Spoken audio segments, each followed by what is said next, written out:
Chamamos de Alpes ou maciço alpino um dos grandes sistemas de cordilheiras da Europa, estendendo-se da Áustria e Eslovênia a leste, passando pelo norte da Itália, pelo sul da Alemanha, chegando até o sudeste da França e Mônaco. Boa parte desta cadeia atravessa o centro-sul da Suíça, onde recebe o nome de Alpes Suíços. Seu nome vem do latim albus, que significa branco. A cadeia é gigantesca, cobrindo uma superfície de mais de 190 quilômetros quadrados, dos quais 14% estão aqui na Suíça. Isso corresponde a aproximadamente 50% da superfície deste pequeno país. O ponto culminante dos Alpes é o Monte Blanco, ou Mont Blanc, com 4.810 metros de altitude, situado na fronteira franco-italiana. As montanhas alpinas, a profusão de lagos e o estilo arquitetônico de suas construções fazem da Suíça o mais belo país do mundo. O início do turismo do país foi provocado pelos trabalhos de escritores e pintores naturalistas do final do século XVIII e do início do século XIX, que despertaram o interesse dos viajantes pelas descrições das paisagens e das montanhas. As regiões mais expostas por estes trabalhos foram a de Oberland e, sobretudo, Zermatt, no cantão de Valais, desde 1850. Entretanto, o turismo somente se generalizou e se popularizou na Suíça após a Primeira Guerra Mundial. Apesar da riqueza histórica, da infraestrutura e das belezas arquitetônicas das grandes cidades suíças, como Zurique, Genebra, Lausanne e outras, o grande foco dos turistas nos dias atuais são as pequenas e graciosas cidades, ou até aldeias alpinas, como Interlaken, Tach, Zermatt e outras. Interlaken fica no Oberland Bernês, numa planície aluvial entre os lagos Thun e Brienz, de onde vem seu nome, Entre Lagos. A pequena, mas charmosa cidade tem por volta de 6.000 habitantes e era chamada de Aarmul, numa referência ao rio Aar até 1891. Porém, as origens de Interlaken parecem estar em um convento agostiniano construído no ano de 1133, às margens do rio Aar, e que une os lagos Thun e Brienz. O convento resistiu até o ano de 1765, quando foi demolido, dando lugar a um pequeno castelo.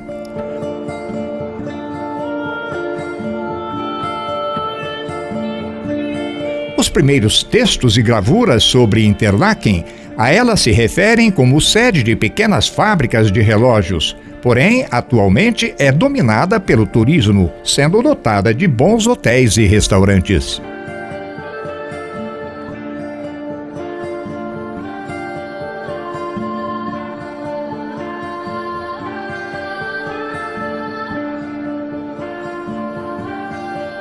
No início do século XIX, Interlaken, no Oberland Bernês, já havia se tornado famosa por suas impressionantes paisagens montanhosas que a rodeiam e praticamente se encostam na cidade. Por Oberland Bernês é definida a região mais montanhosa do cantão de Berna, que tem em Interlaken sua cidade mais importante. Contemporâneos famosos como o escritor alemão Johann von Goethe e o compositor Felix Mendelssohn viajaram por estas montanhas e com elas se encantaram. O sucesso de Interlaken como ponto turístico foi reforçado pela construção das ferrovias Oberland Bernês em 1890 e a Jungfrau em 1912. Estas são pequenas redes ferroviárias que servem apenas ao turismo da região. A primeira liga Interlaken a duas cidades ainda menores, Lauterbrunnen e Grindelwald, nos pés do complexo montanhoso de Jungfrau. Já a ferrovia Jungfrau, ou Jungfraubahn, é um trem de cremalheira que leva os visitantes desde a montanha Kleine Scheidegg, através dos montes Eiger e Monk, até o topo da montanha de Jungfrau, perfazendo uma distância de 9 quilômetros.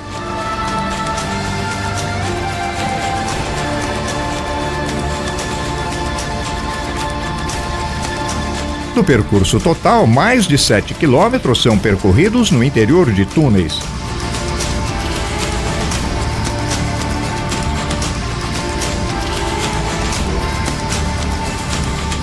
Interlaken é um excelente destino para férias, pois apresenta inúmeras atrações tanto no verão como no inverno.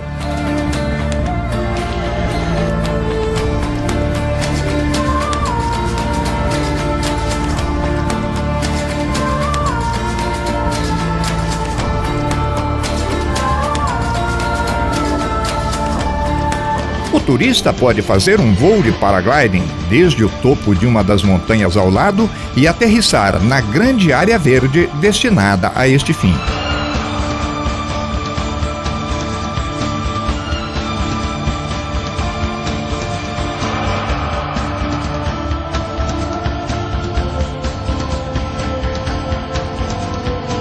Uma grande equipe de paragliders profissionais faz este trabalho incessantemente, voando com os visitantes até este ponto, com muita maestria e proporcionando grandes emoções para o turista. Outra atração para os visitantes da cidade é um cruzeiro através de barcos a vapor com rodas de pás que cruzam as águas do Lago Thun e do Lago Brienz, bem como o rio Aarn, que os une.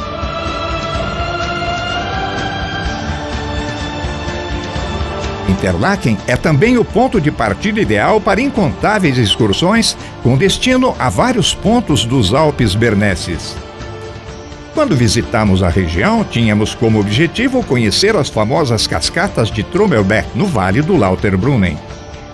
Entretanto, não partimos de Interlaken, viajamos diretamente de Lucerna para a região e Interlaken conhecemos depois. Por esta razão, ladeamos por muitos quilômetros o Lago Brienz.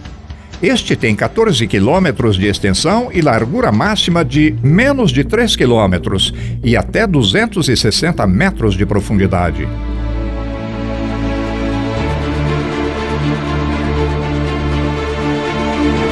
Atravessando o túnel, alcançamos Wilderswil, uma graciosa pequena cidade com 2.600 habitantes, em que a maioria fala a língua germânica.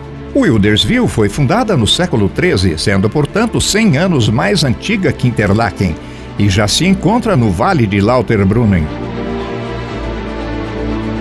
O Vale de Lauterbrunnen tem forma de U com aproximadamente 8 quilômetros de extensão e que se estende de Wilderswil até a cadeia montanhosa de Jungfrau. É um dos mais impressionantes vales dos Alpes, entre gigantes escarpas e cumes montanhosos em ambos os lados.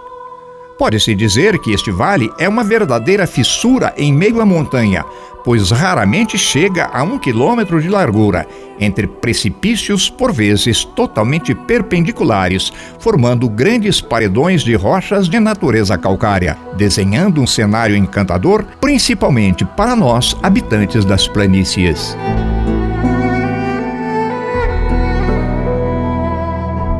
O leito do Grande Vale é percorrido por estrada estreita e os trilhos da ferrovia Oberland-Bernese, que por ele serpenteiam ao sabor do que determinam as gigantescas paredes rochosas.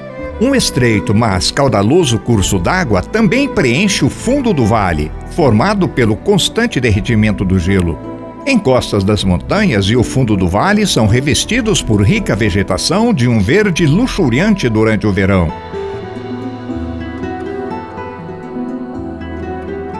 E aqui alcançamos outra minúscula, mas belíssima cidade, a que deu nome ao vale, também com menos de 3.000 habitantes, Lauterbrunnen. Lauterbrunnen é uma palavra da língua alemã que significa grandes fontes, uma vez que nas imediações da lindíssima vila, inúmeras cascatas com águas transparentes despencam de alturas superiores a 1.000 metros, formando uma espécie de cortina de água que mal chega ao solo, sendo absorvida pela atmosfera em forma de gotículas de vapor.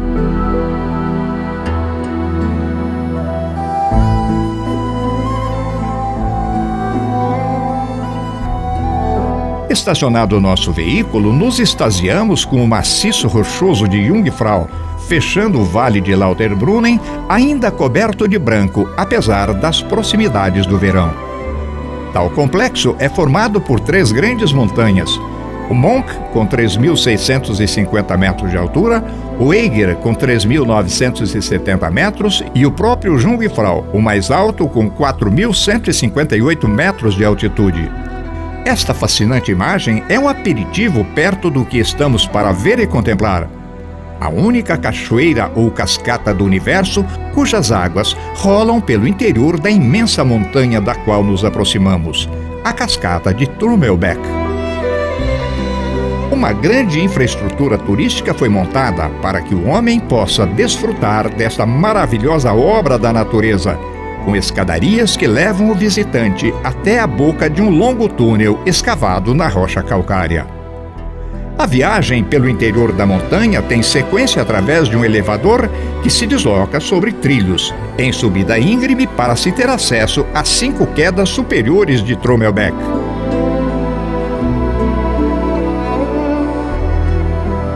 Desembarca-se em uma plataforma e novas escadarias nos esperam, para finalmente se iniciar o grande espetáculo das águas rolando montanha abaixo pelo seu ventre.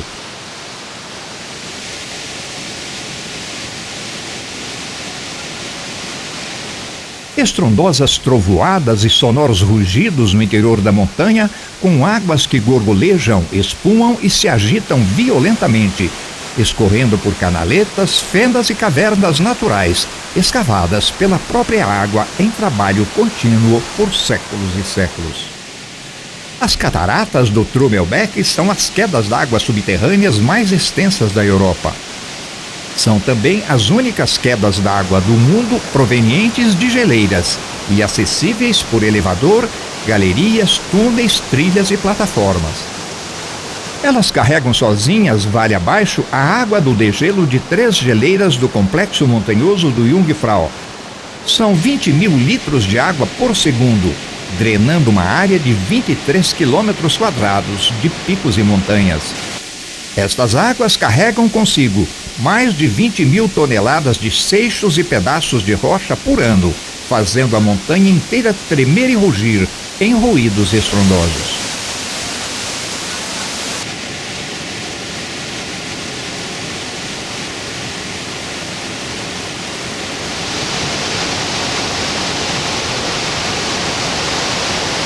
A caminhada pelo interior da montanha é árdua e cansativa.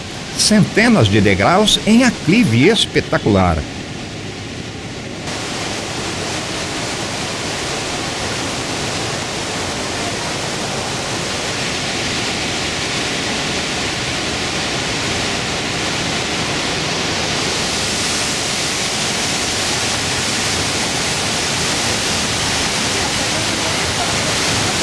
Agora as escadarias escorregadias pela presença da água nebulizada pelas quedas mostram que já estamos montanha abaixo para visitar as 5 quedas inferiores de Trummelbeck.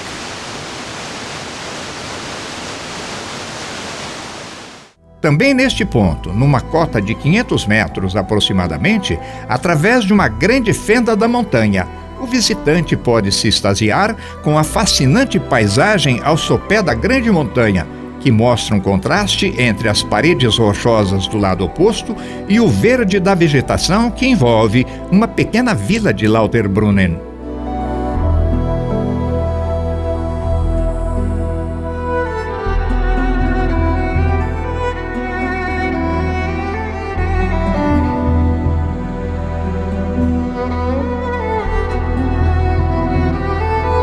E o visitante segue montanha abaixo, cada vez mais extasiado com o espetáculo das águas de Trummelbeck em seus 5 estágios inferiores. Agora com imagens de melhor qualidade devido à maior luminosidade disponível no ambiente rochoso. Diz o antigo adágio que as imagens falam mais que 1000 palavras. Ouçamo-las.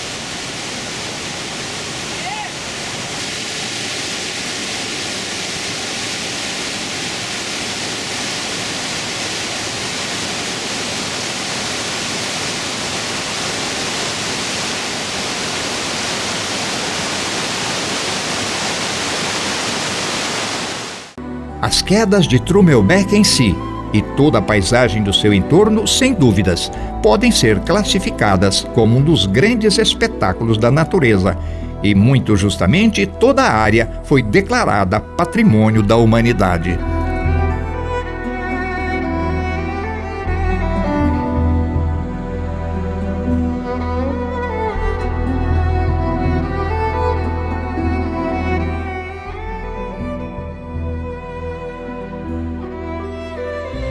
E continuamos nossa viagem por este incrível pequeno país de belezas naturais sem igual no planeta. Subindo e descendo montanhas, cortando florestas e ladeando lagos em profusão. Estamos deixando o cantão de Berna, onde conhecemos a própria capital da Suíça, além de Gruyère e Montreux, já vistos em trabalho anterior. De Montreux partimos com destino a Zermatt, localizada no cantão de Valais. Por muitos quilômetros vamos ladeando o Lago Le Mans, o maior lago da Europa Ocidental. Tomamos a Autoroute du Rhône, ou seja, uma rodovia que corre paralela ao rio Ródano, um dos maiores da Europa.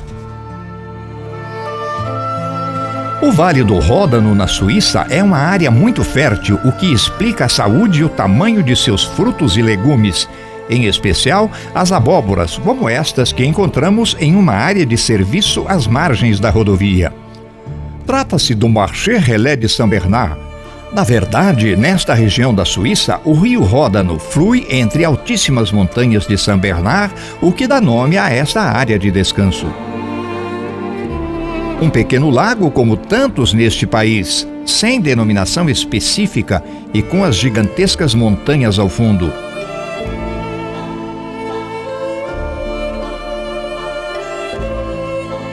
Uma ponte típica da região e uma torre para captação de energia eólica, completando um cenário cinematográfico. O suíço é muito consciente em relação à preservação do meio ambiente e um grande número de seus veículos já são movidos por energia elétrica. Esta área de serviço, ou posto, já é dotado de uma infraestrutura onde as potentes baterias de tais veículos são recarregadas para 100 quilômetros ou mais de viagem, com emissão zero de carbono.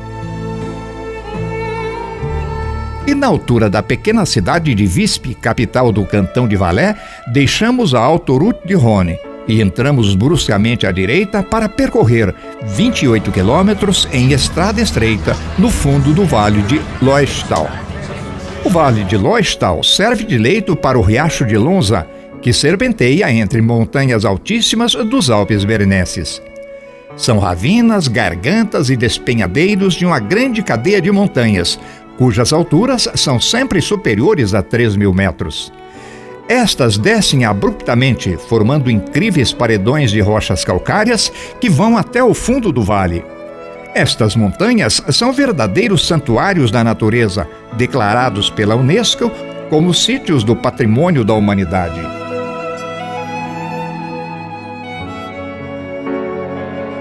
Alguns achados arqueológicos mostram que o homem habitou o Vale de Loistal desde a época do Bronze.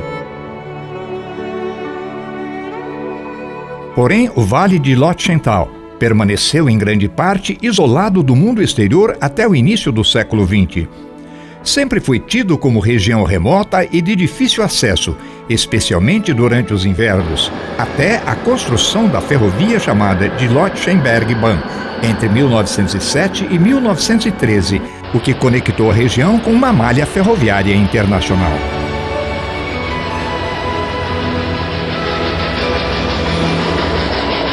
O Vale de Lotchental é agora um destino popular para caminhadas e desportos de inverno e já contém 1.500 camas para alugar, 5 restaurantes e um hotel.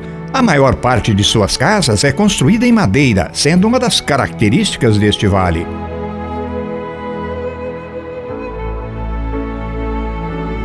Como mostra essa imagem do Google Earth, neste ponto, as franjas da gigantesca montanha do Matterhorn produzem uma bifurcação no Vale do Lotchental e nossa rota segue à direita para o Matter Valley, ou Vale do São Nicolau. São Nicolau é o nome de uma aldeia do fundo do vale.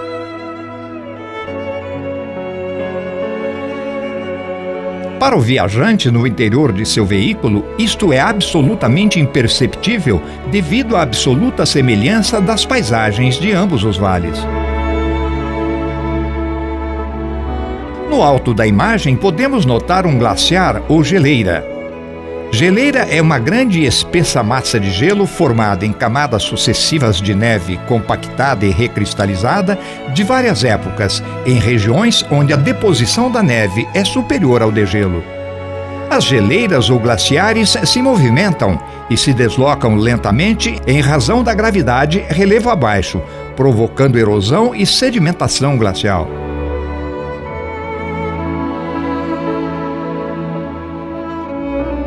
Outros pontos do costão rochoso nos brindam com pequenos cursos d'água oriunda do derretimento da neve e que rolam montanha abaixo. E no fundo do Mater Valley, vamos encontrar a minúscula cidade, vila ou até então a aldeia de Tash. Tash está situada a 1.450 metros de altitude e tem apenas 1.000 habitantes. Porém, se constitui em preciosa joia modelada por uma natureza exuberante e pela prodigalidade das mãos humanas em desenhar e erguer suas habitações e lojas comerciais, sempre no rigoroso estilo nórdico. São marcas de Tash, o gigantismo das montanhas que a envolvem,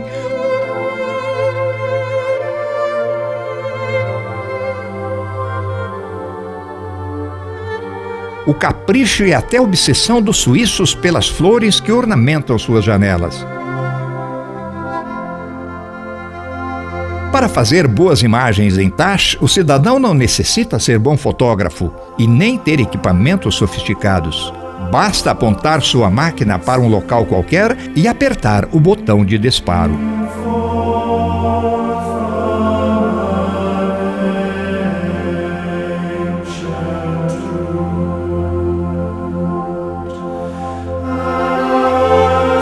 A neve e as geleiras eternas nos picos das montanhas, com destaque para a mais famosa do mundo, a Matterhorn em alemão, ou Monte Cervino em italiano, já que a mesma está praticamente na fronteira entre Suíça e Itália.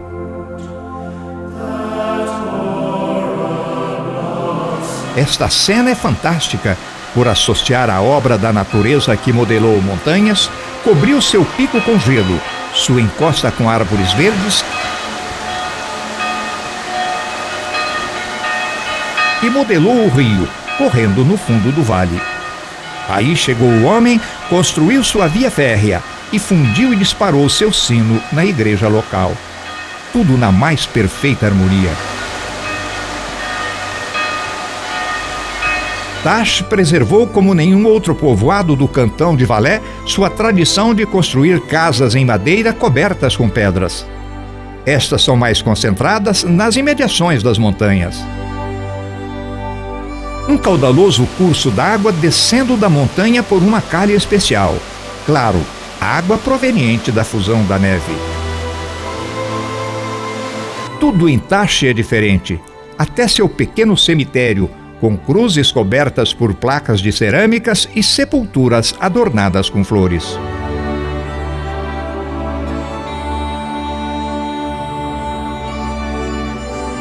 Apesar do rigor e vigor da reforma protestante em toda a Suíça, Tash manteve as tradições do catolicismo. Assim, quase 86% de sua população frequenta a Igreja Católica.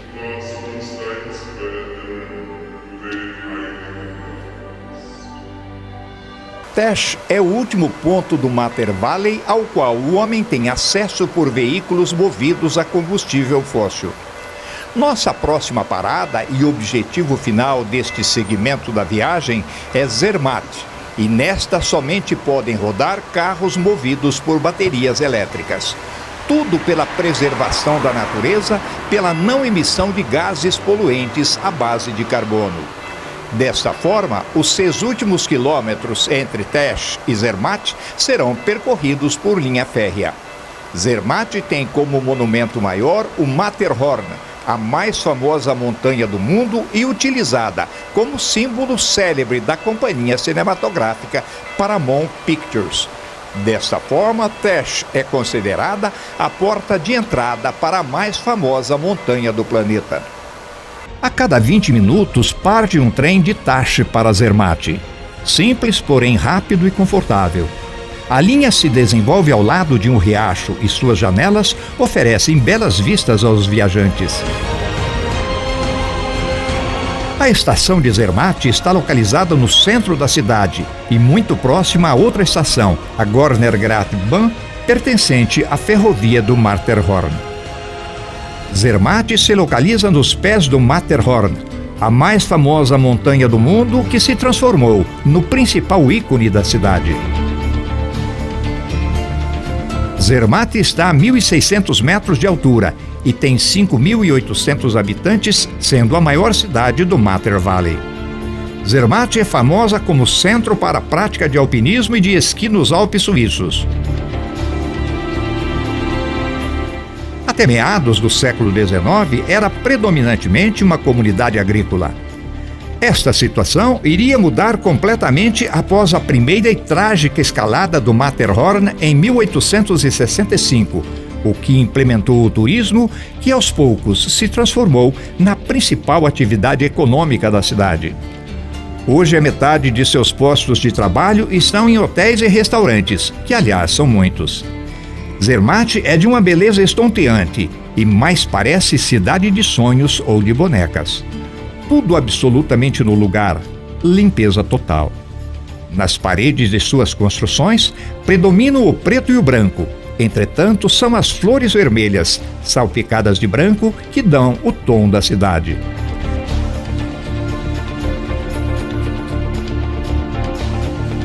Arranjos florais ou de folhas cadentes em muitos prédios reforçam ou complementam a beleza do local. Inimaginável se aqui não estivéssemos e não registrássemos estas imagens.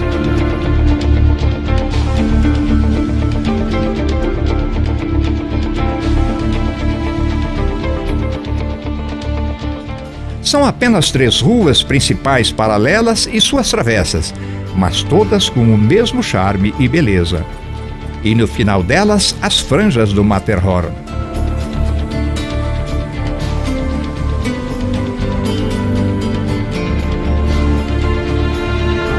A propaganda do Wurst não poderia ser mais expressiva. Monte Cervin é como os italianos chamam o Matterhorn.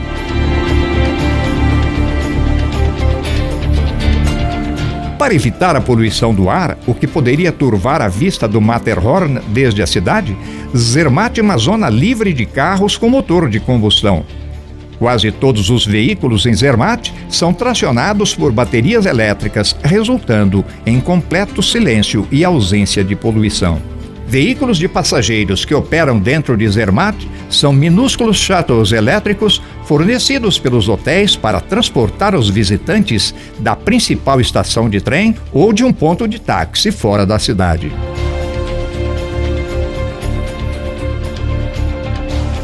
Porém, quem visita Zermatt não está interessado apenas no charme e encanto da cidade, mas quer algo mais: subir o Matterhorn. Isto pode ser feito por um trem à cremalheira que parte da estação Gornergratbahn, a ferrovia mais alta ao ar livre na Europa. Até a estação final, também chamada de Gornergrat Station, são 9 quilômetros a serem percorridos em 35 minutos. A linha foi aberta em 1898 e foi a primeira ferrovia elétrica construída na Suíça. O deslocamento do trem é lento e de suas janelas envidraçadas, o visitante continua curtindo o charme e o encanto da cidade com a gigantesca montanha ao fundo.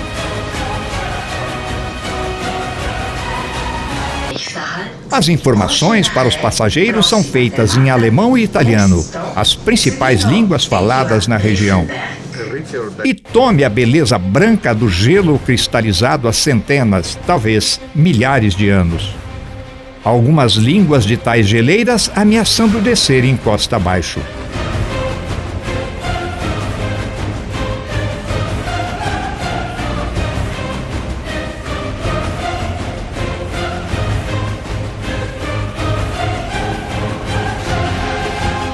A última parada se chama Gorner Grat.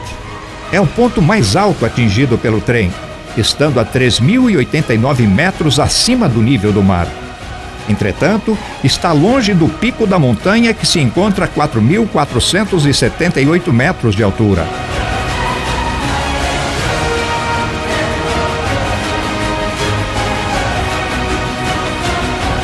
A estação de Gorner Grat é construída em pedras.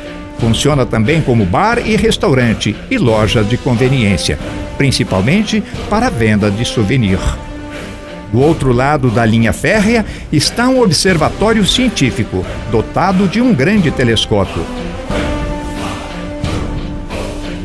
Gorner Grat é a mais alta estação de trem já aberta na Europa. Aqui tudo o que temos é ver e contemplar as geleiras de milhares de anos, de não mais que 20 ou 30 metros de nossos olhos. Fantástico, exuberante.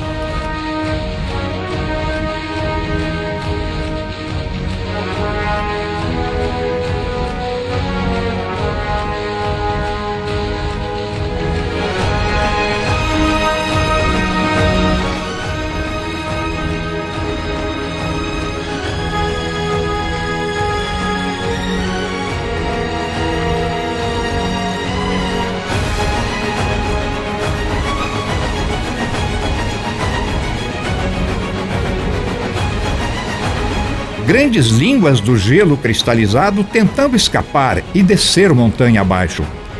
A temperatura está próxima de 0 graus Celsius, mas imperceptível pelos extasiados visitantes, deslumbrados com o cenário de conto de fadas.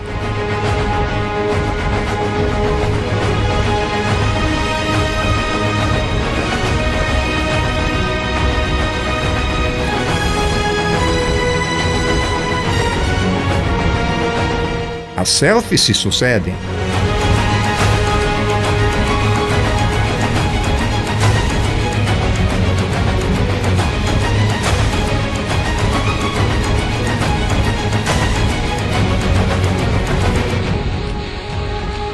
Deste ponto, nossas vistas podem contemplar 5 pontos de 2 grandes montanhas.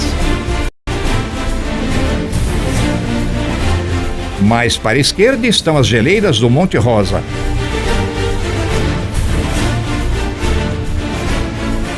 E para a direita, todo o esplendor do Matterhorn, com seu conhecidíssimo pico triangular se assemelhando ao Toblerone, um chocolate famoso, também triangular. Aliás, uma versão existe segundo a qual tal chocolate teria esta forma justamente para se assemelhar ao pico da montanha. As imagens dizem mais que todos os adjetivos que tentamos encontrar para o cenário.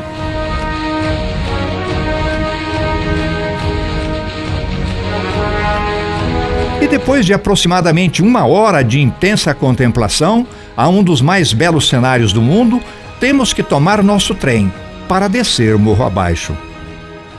Porém, nos vem à mente agora a trágica história vivida pelos primeiros alpinistas que escalaram o Matterhorn, contada em detalhes pelo Museu de Zermatt.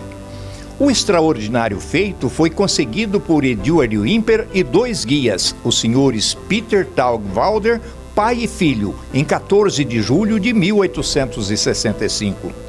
Faziam parte do grupo mais 4 alpinistas: Francis Douglas, Charles Hudson, Douglas Haddon e Michael Cross. Na descida da grande montanha, eufóricos pela extraordinária conquista e impressionados com a beleza do cenário, a corda em que estavam os 4 últimos se partiu e os 4 rolaram montanha abaixo, tendo morte trágica.